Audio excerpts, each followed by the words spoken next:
हैं, tourist guide है।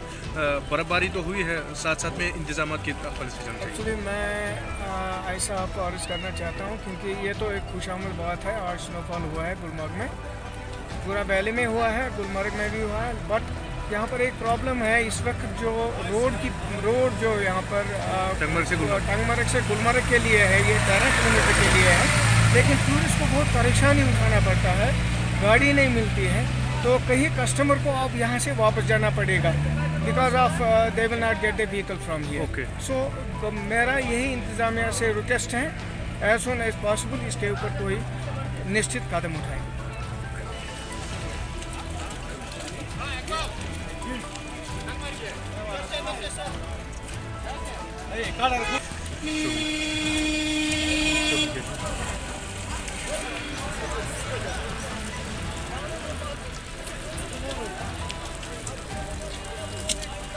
Right.